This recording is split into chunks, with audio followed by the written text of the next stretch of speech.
The Lord be with you. And with your spirit. A reading from the Holy Gospel according to Matthew. Glory to you, O Lord. Jesus said to the chief priests and elders of the people, "Hear another parable. There was a landowner who planted a vineyard, put a hedge around it, dug a wine press in it, and built a tower. Then he leased it to tenants and went on a journey. When vintage time drew near, he sent his servants to the tenants to obtain his produce. But the tenants seized the servants, and one they beat, another they killed, and the third they stoned. Again he sent other servants, more numerous than the first ones, but they treated them in the same way. Finally, he sent his son to them, thinking, they will respect my son. But when the tenants saw the son, they said to one another, this is the heir. Come, let us kill him and acquire his inheritance. They seized him, threw him out of the vineyard, and killed him. What will the owner of the vineyard do to those tenants when he comes?" They answered him, "He will put those wretched men to a wretched death and lease his vineyard to other tenants who will give him the produce at the proper times." Jesus said to them, "Did you never read in the scriptures, the stone that the builders rejected has become the cornerstone? By the Lord has this been done, and it is wonderful in our eyes. Therefore I say to you, the kingdom of God will be taken away from you and given to a people that will produce its fruit." The Gospel of the Lord. Praise to you, Lord Jesus Christ. Please be seated. Magandang hapon sa inyong lahat, mga kapatid. Good afternoon, brothers and sisters. Pakibati din ng good afternoon ang ating mga katabi. Again, just to acknowledge each other's presence. Salamat po sa inyong pagdalo sa ating banal na misa ngayong linggong ito. 27th Sunday in Ordinary Time. And also, we call this Indigenous People Sunday, because we also pray for our indigenous tribes in the Philippines who are easily displaced from their homes because of us.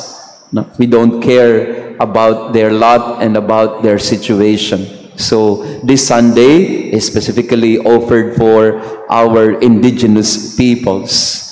Sa ilan pong pagkakataon na ako'y nakipamuhay, went into an immersion with our IPs. One time, we were assigned for around 2 months in Baler. No? Meron po doong mga dumagat at nakipamuhay kami sa mga dumagat sa pinakamataas na bahagi ng bundok. Marami sa kanila ay nakadepende lamang sa pangangaso, sa kanilang mga nakukuha sa paligid-ligid. At ang isang pinaka-problema noon, at least when we were having this immersion, most of them are being pushed up to the mountain sa kagubatan kasi yung mga tao na taga-ibaba, kinukuha ang kanilang mga lupa at wala silang maipakita, syempre, na dokumento. Pag napatituluhan na yung kanilang lupa, kahit ancestral domain pa yan, kung wala din namang nakikialam at tumutulong sa kanila, wala silang choice except to move, farther and farther up or inner sa mga bundok. Kawawa din yung mga IPs natin kasi sila nga yung may-ari, pero sila yung walang titulo. Kaya, ang nangyayari, napapaalis na lamang sila. And in my immersions with the indigenous people, so many times I saw how we think that we are the higher advanced civilization. Pero kung titinan mo ang kultura ng mga katutubo, Mas mataas yung antas ng kanilang sibilisasyon kaysa sa atin.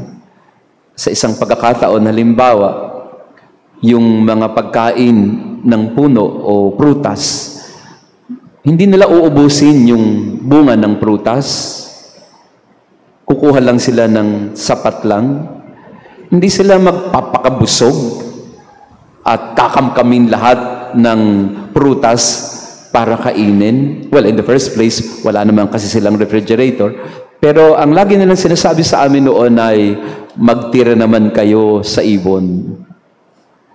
Laging ganon sila. Yung lupang kinatitirikan ng bahay nila, oo, doon sila lumaki, doon sila pinanganak, pero ang lagi nilang pakikitungo sa mga lupa, puno, halaman, ilog, bundok, ay pahiram lang sa kanila. Hindi talaga sila nagmamay-ari. Kaya, pinapangalagaan nila because they are not owners. They are caretakers. I was in Palawan recently and we were exposed to the mining areas in Palawan. Lalo na sa Brooks Point, sa isang parokya doon, nandun yung mga pagmimina ng nickel and other minerals. So nakita mo yung bundok, talagang mga, wala na. Kinukuha yung mga natural resources natin, ilalagay sa barge, dadalhin sa ibang bansa, ipoprocess, at ibabalik sa atin, mas mahal na. Ito yung sitwasyon sa ating mga IPs na pagsasamantalahan, sapagkat hindi sila ang Panginoong nagkakamkam at nagmamay-ari ng lupa. Sa atin kasi, sa syudad, ang lagi nating pag-iisip ay ownership. I own this, I am entitled to this, and therefore I can do anything, whatever I want with it. Napakataas sa atin nung demand for entitlement and private property. At wala pong masama doon. Tama din naman po yun na, oo, kasi nasa iyo ang title, ay ikaw may-ari. Nasa iyo yung title ng lupa, ng condominium, syempre sa iyo yan. Lately, may kausap ako na yun ang problema niya. Father, 6 na buwan na, di nagbabayad yung tenant ko. No? Talaga, ang hirap, masakit sa ulo, no? Yung mga sa inyo, mga nagpapaupa. So, Father, ano pang gagawin ko? Sabi ko, sa loob-loob ko lang, hindi ko naman siya sinasagot. Anong kinalaman ko dyan? Anong kinalaman ko dyan sa mga utang ng iyong tenant? Pero masakit sa ulo. Masakit sa ulo. Kasi tingin mo ka nga, ikaw ang may-ari. At may mga nag-uupa na hindi talaga sila responsable sa kanilang pag-uupang. Pinag-uusapan natin ang mga bagay na ito kasi ito din yung nangyari sa Ebanghelyo ngayon. May may-ari at may mga nangungupa. Merong tunay na may-ari ng ubasan at mayroong mga katiwala. Sa buhay ng tao, maraming beses, ang tingin natin sa buhay natin ay atin ito. I am the owner. I am the owner of my life. I am the owner of my family. I am the owner of the properties. I am the owner of everything. That is why we a lot of times pressure too much others and demand from them, this is mine, not yours. Pero kung titingnan mo sa kaduluduluhan ang buhay natin, meron ba talagang sayo? Meron ba talagang paghahari mo? O sabihin na natin, legally, yes, you own these things. But you go and, go further and further to the reality of our lives and you ask yourself, is that really yours? Truly, is it really yours? And we come to the point when we begin to understand that nothing is really mine. I am not the owner of this world, of this life, of this family, of this job, of this property. You are not. You may have the paper to show for it, but bottom line of it, of everything, ba talaga yan? O baka pinahiram lang sa'yo yan? Baka pinaalagaan lang sa'yo yan? Hindi naman talaga ikaw ang nagmamay-ari niyan. Kahapon po, I went to the hospital dito sa Manila Med, and I went and anoint the sick, a doctor. Yun ang parang, yung conversation namin about it. Doktor siya na nangangalaga ng mga may sakit, pero ngayon siya naman ng may sakit, at medyo hindi maganda ang sitwasyon. And we were talking about it minsan pag doktor ka, akala mo, dahil ikaw nag-aalaga sa mga may sakit, lagi kang malakas, alam mo ang dapat inumin, alam mo ang dapat na gawin, anong procedure ang dapat i-recommend. Dahil nga doktor ka, you think that you know, if somebody is sick, you know what to do. And somehow you think that, because I am a medical professional, I am entitled to these things. Health, life, well-being. We think we are entitled to this, but bottom line, at yun ang parang pag-uusap namin ni Doc, sabi niya, at the end of it all pala, Father, there's nothing that you can claim to be yours. Not even your expertise. You think you're an expert at health and well-being, but when you're sick, are you really the owner of that knowledge? Or are you just a tenant, a steward of this? Kaya sa misa natin ngayong linggo po, mga kapatid, magandang pagnilayan ito. What do you really own for yourself? Alisin na natin yung mga titles and papers. Of course, andyan na yan.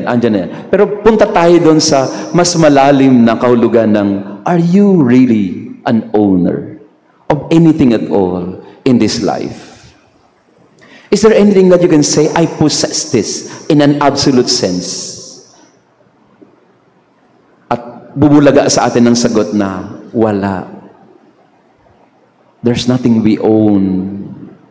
In the parable of Jesus today, He's giving us the idea that at the end of it all, the real owner in vintage time will come to you and ask you, I come to take what is mine.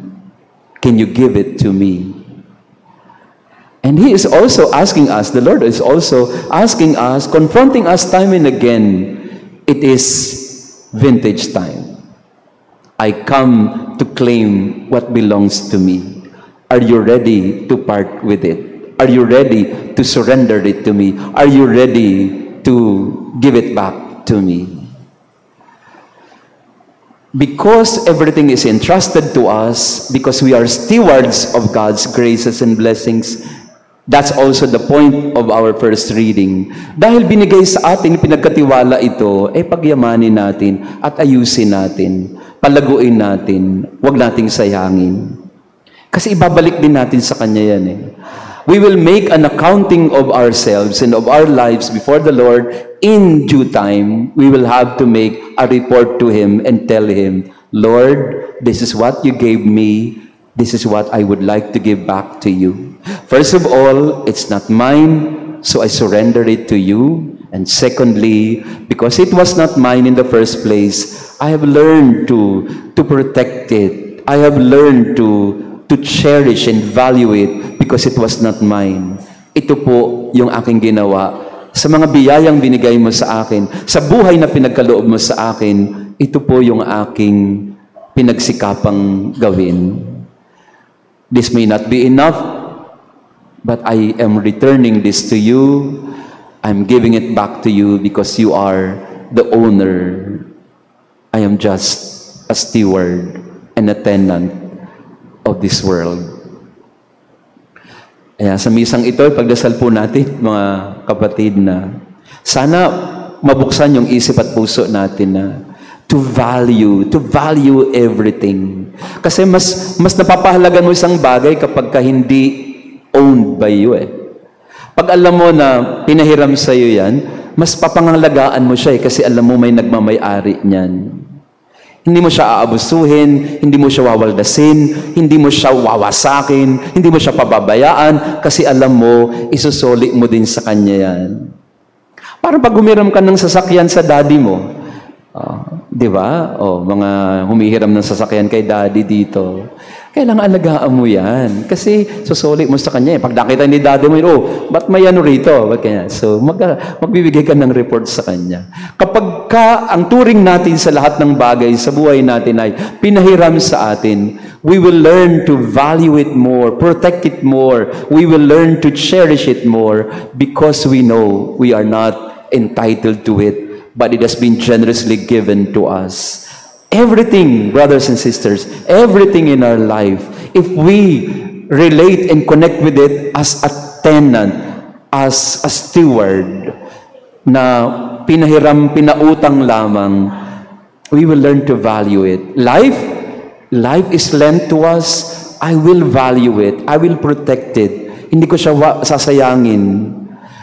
Blessings, good family, good job or employment, I will cherish it. I will be grateful for it. At pagyayamanin ko ito ng gusto. Kasi bigay sa akin ito. But the moment we look at everything as my entitlement, if you look at everything as my possession, because I have worked hard for it, then we will never see the real value of what you possess. Kasi hindi mo siya bibigyan ng halaga katulad ng paggalang mo sa pinahiram lang sa'yo. We pray together that we may become more responsible stewards of God's grace in our life. Amen.